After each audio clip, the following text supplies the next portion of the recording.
And today for a message, which will be the final message we'll be preaching today when it comes to this topic, it will be forgiveness in marriage.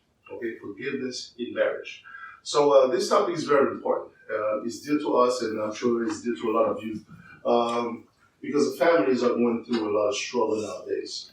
Divorce rate was sky high, and I was blessed with with a beautiful wife, Barbara Champagne. She's my partner, and we started a ministry. It's called Champagneministries, and we focus on helping families that are going through distress. Helping families to get connected, to reconnect the passion, the love, the excitement that they once had. So this is our ministry. You can see us through Facebook at Champagne Ministries, through Facebook and YouTube. We're there.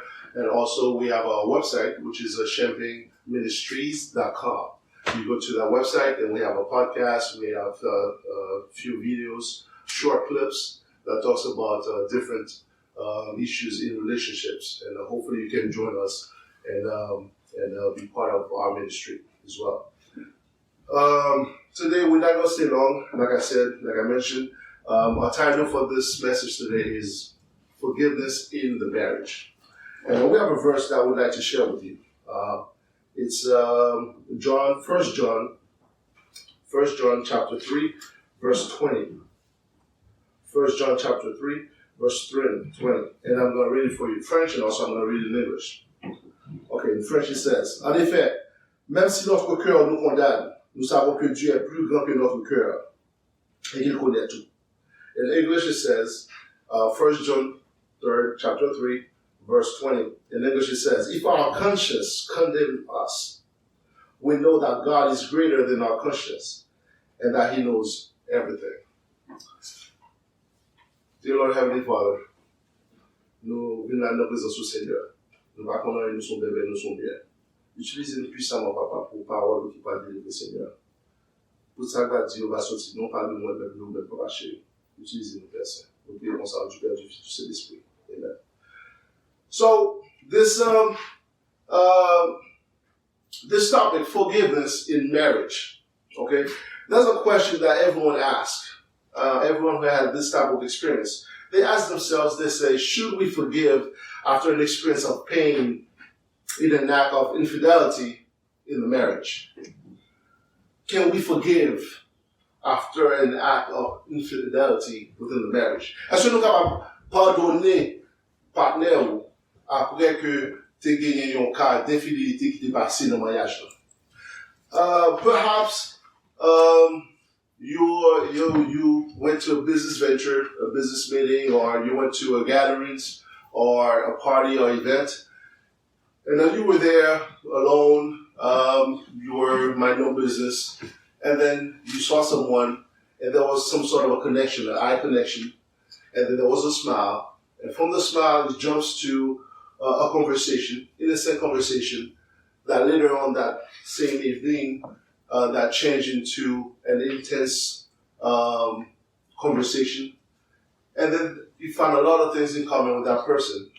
And then one thing leads to another. You find yourself in bed with that person that same night. And the next morning you woke up and everyone parted their way. It was a mutual agreement because everyone knows that the spouse would never find out. It was a mutual agreement, it was a secret. That's what we call the one-night stand. Perhaps you are in an emotionless relationship with someone for years. And when it started, it was perfect. It was beautiful. It was passion.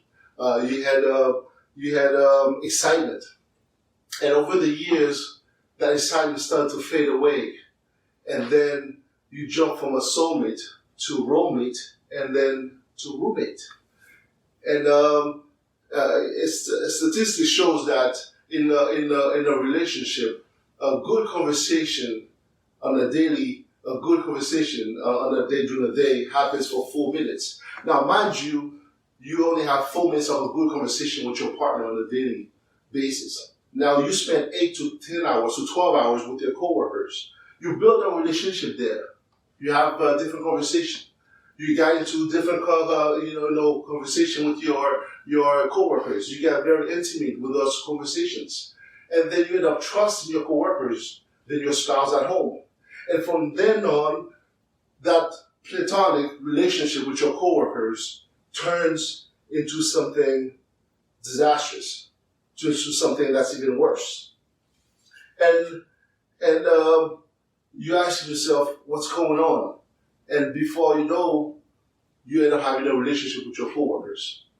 And you have tons of questions going on in your mind. Or perhaps you are that person who's online all the time, dating and going to dating sites, and then it started with a poke, then it started with a like, it started with a smile, with a LOL, it started with a hi, and a short conversation. It started with a text, and then a phone call. A few months later, it started with a coffee. Let's go out for a coffee, or let's go out for lunch. Before you know it, you're having dinner. And later that night, you end up having a relationship with that person. So those are examples of where infidelity can come between you and your spouse. Or perhaps you are the ones that had a side husband or a side wife for a long time. You've been living the double life. During the day, you are a construction worker or a nurse, and at night, you are someone else with different personalities that your spouse has no clue about. Now, going through these issues, the question comes up, does a marriage have to end after an affair takes place? What's the answer to that? And I can assure you the answer is no. It doesn't have to end after this. And this is very interesting. Yesterday, the last 2 nights at the webinar that we had, and we learned quite a bit with different reasons why someone would just walk away from a relationship after an act of infidelity. We to mention all that. And then if you go to our website, you will see those short clips. But again, that's the question. Should the marriage end after an act of infidelity? Now, both partners are going through a lot of pain. They are truly going through a lot of pain. And the only way to go from the pain island through through a pleasure island is through recovery. That's the only place. Now, the pains that both partners are going through is similar but yet different. You have the betrayer. They're going through a lot of questions. Why did I do this? I love my spouse. I love my partner. Why did I have to do this? What's going on here? The guilt comes in. The shame comes in. You feel bad about yourself. I shouldn't be doing these things. What happened? How did you get this far? And how am I going to look in front of my spouse now? And if you are someone that's well known in the community, you don't want this to be a scandal. Well, how is the community going to see me now? How's my friends going to see me? How's my spouse family? How's my family going to portray me now after doing something, those kind of acts? And now you have the victim, you have the betrayed spouse. They go through a lot of pain as well. It might not be beautiful enough, it might not enough of a person for him to do something like this. Why destroy something we built for years? Why destroy? We have kids, we have family. Why would you do something like this to destroy what we created? Did God forget about me? They are going through a lot of pain, emotionally pain. They may lose some sleep. They may not sleep at all. They may gain weight or lose weight. They may even go through a depression moment where, everything is dark. Even at their house, they have to put down the blinds because they're in a dark place. So there are pain going on both sides. Now the question is, do they want to jump from the pain island to the pleasure island? And yes, there's recovery. There's a recovery. And the recovery is going to involve a lot of works between the personal and also the marriage altogether. So personally, you have to change your ways, and also together, we have to get help.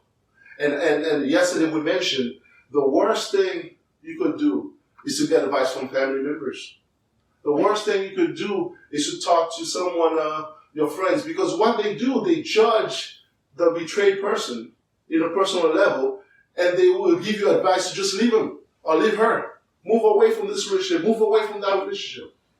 They don't understand the process of healing, what it takes. Jump from one relationship to another doesn't solve the issue.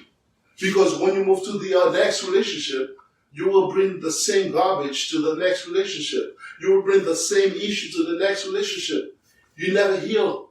You heal proper healing. The proper healing comes by talking to someone. You need to talk to a specialist. You need to get involved with your church. If your church provides counseling ministries, family ministry, jump into it. Get the help that you need so you can find proper ways of healing. And the healing doesn't come no way but through forgiveness. But a lot of people doesn't. They hear forgiveness all the time, of course. The pastors preach about forgiveness all the time, of course. The Bible talks about forgiveness. We know all the verses in the book about forgiveness. But sometimes the spouse, the betrayed spouse, does not want to go through that forgiveness. They refuse to forgive. And by refusing to forgive, you hurt yourself more. You put yourself in more pain. Because now you refuse to forgive. Let's say you end up moving to different directions, you separated or even get into divorce. Now that person moved on, that person ended up having a different family, and you're still in pain. Every time you see that person 10, 15 years, 20 years later, you're still in pain. Why? Because you refuse to forgive. You don't have forgiveness in your heart. Or it could be a cheap forgiveness. You could say, okay, you know what? God said to forgive. Yes, I forgive you. And you are in this relationship for the next 10, 15, 20 years. You're miserable in the relationship. Every time you see him or her, your mind is going a million places. You don't like what you are, you don't like your current relationship. But yet, you did say you forgive, but you didn't forgive with your heart. It was a cheap forgiveness. It doesn't work that way. Releasing the pain that you have, you need to apply what's called true forgiveness. And true forgiveness is the only way. And forgiveness is not the goal. Forgiveness is not the destination. But forgiveness is the process. It's the process you have to go through in order to release the pain. A lot of people think, okay, yes, I forgive, I forget. It doesn't work that way. You hear preachers preach about it. Oh yeah, just forgive him or her. Just forgive this and forget it and move on to the next. It doesn't work that way. Forgiveness is not the goal. It's not the destination. It's the process you enter. And we find out through our ministry from couples that we ministering, that we helped, to get to the true forgiveness. There's only one way to it. It's only through God. God is the only one that can help you through that process. I cannot help you through that process. I can give you all the words. I can give you all the books that we've read. I can tell you all the training we've been through and tell you everything. And tell you need to apply this, apply that, and you will find forgiveness. But no, the only forgiveness, the true forgiveness comes from God. That's why if your heart can forgive yourself, and it's a spiritual aspect to it too, because the devil used that against you.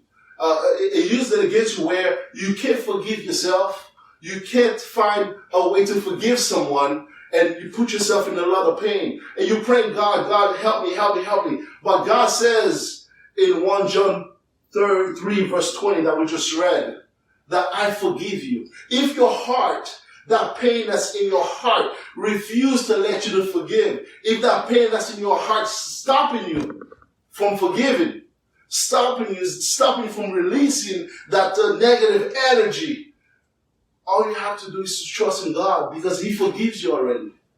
And also God says in the scriptures that He takes that load. He takes that pain. He already took it on the cross. He died for all those for you, for me and you. He already died for your sin. God already died for all the pain that you suffer, that you're going through. So walking around with the pain in your pocket and complaining, walking around with the pain in your pocket and saying, okay, I refuse to forgive, or I give a cheap forgiveness, you don't know what true forgiveness means. And the only way, again, I never stop saying that. God has an amazing way to go through places in your heart that you don't even have access to. God has ways of changing people and mold them from a totally different being. That next thing you know, that relationship that you had is more beautiful, is more valuable. The connection you have with your spouse by forgiving them with your true heart, and transform into a different relationship that you can't even explain.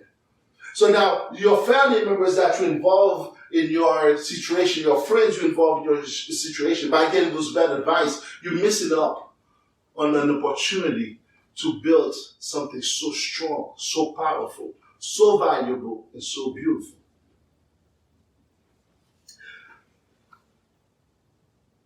But before I close, there's one thing I'd like to explain. There's one thing that I'd like to explain. And I found out throughout my wife and I, throughout the counseling session that we have with different couples, we realized that a lot of the couples, they want to move on. They want to go to that next level. And statistics even show that 90% of couples who goes through recovery process, who goes to that forgiveness, who seek help, who gather counseling, and who put God first in the life, in the marriage, in the relationship, they succeed. 90% of those succeed. So by just moving apart from each other, it doesn't help the situation. Yes, you can make it work and you can move. It doesn't matter how many times the infidelity happens. It doesn't matter how bad it was. It could even come to the point where death is even involved. All that can be different if you apply God in your life, if you believe in the Word, and you follow the process of forgiveness. But we find out throughout our counseling sessions that the betrayer sometimes doesn't know how to ask for forgiveness. The betrayer sometimes, they are so busy, occupied with stress, with other things in their life, and they don't know the right way, they don't know the right approach. Their communication level is probably not the greatest. And you never feel, you the victim, you never fulfilled the betrayed spouse, you never feel like, the apology was sincere. The apologies come from the heart, so you can never forgive. Or maybe you are the spouse that had a prior relationship that ended really bad, really sour. You have that sour taste, and now you're in this new relationship. You have a new husband, you have a new wife, but yet you're still not happy with the relationship you're in because you're not healed from your prior relationship. Maybe you're in that position. So I come across a letter that the betrayed spouse wrote, and I'd like to share that letter with you. It doesn't matter if you are a husband or a wife, if you're a man or a woman, it doesn't matter who committed the act of infidelity. It could be both partners, it could be one or the other. But I'm going to read this letter and try to understand what the betrayer is talking about. And you, as the betrayed spouse, the victim, you can understand and listen to this and use that. Hopefully, that will open up your heart to start the forgiveness process, to start that process of forgiving. And bring God into your life. Pray together. Worship God together. And read the Word together. And hopefully that will help you. God wants to tell you that you are His child. And He loves you beyond your understanding. That you are not a disappointment to Him in any ways. I know now I know you are now living in a story that you never expected to be yours. One you certainly wouldn't have to choose. That you have been disrespected and disregarded and traumatized in ways that no person should ever have to experience. Your losses must feel almost endless, and you add to the list of those losses continually as you realize new depths in what has been taken away. It's a new reality that isn't welcome, one that exhausts you in every way, one that you can't ever seem to get away from. I understand that often the pain is so hard to see around, and it disrupts even the best of days without warning. You learn how fast you can be taken down by negative thoughts and how hard you have to fight to push them out and get back up. Some of you wonder if it's possible to ever put things back together in your life. Some of you are conflicted inside over the choice to stay or walk away. And some of you are not even being given the chance at having that choice. You carry the heavy weight of shame for being betrayed by the person you love and trust most in your life. This has been overwhelming, the worst thing ever you had to endure. I want you to know with absolute assurance that nothing about your husband or wife betrayal was because of anything you weren't. Nor was it about anything you did or did not do in the marriage. He or she made these choices because of something terrible, broken, and wrong inside of them. He or she is responsible for every little step taken over time that led to the choice to be unfaithful. None of it was ever your fault. I want to offer you this letter of understanding that this is destructive and unloving behavior, which has brought complete and utter devastation to your heart. You deserve an apology for the seemingly casual way in which your love was tossed aside, for how easily and quickly we fell for someone empty, ridiculous words and affirmation or validation, for trading sex as currency inside protecting it and the sacred and beautiful thing that God had created to be, for disrespectfully giving themselves to someone who absolutely didn't have any right to it, for the deceitfulness and other lies were told to you to protect the shameful secrets. For all of this, you deserve an apology. For the ways you've been further mistreated, for the refusal of your spouse to accept full responsibility for their action, for the attempts to manipulate and control you, you deserve an apology. For the defensiveness they have shown when you just needed answers, and the refusal to give you the full picture of what happened, for the blame that you endured for what your spouse did, and how it stains you deeply, for each time your spouse were more sorrowful, and for their own painful consequences that have been for the pain that caused to you. You deserve an apology. For the lack of empathy towards you, towards what you are feeling, not only from your spouse, but for the lack of empathy for others in your life as well. For putting you in a position to need so much support. For the hardness towards you. For the loss of dreams for the future. For the trauma of devastation inside. For the way you have felt totally isolated since your world was blown apart. You deserve an apology.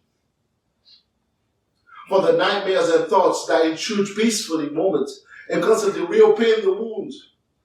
For the impatience you've been shown for not already just getting over it.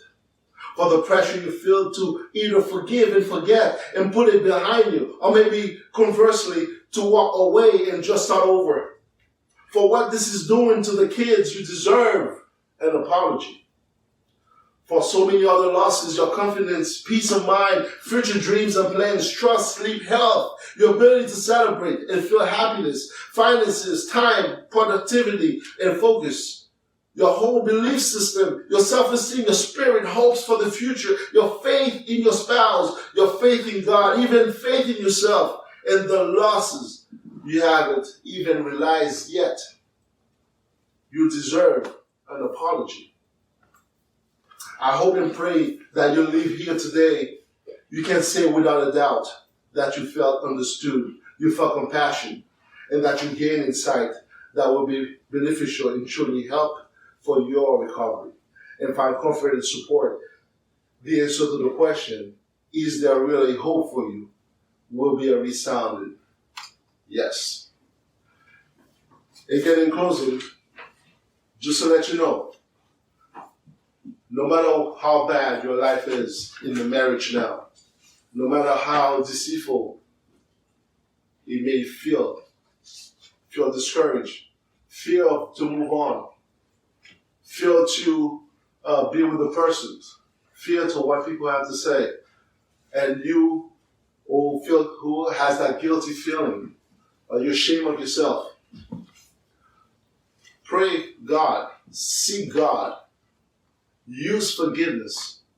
It's just a process. With God, you can make it to the promised land. May God bless you and be with you.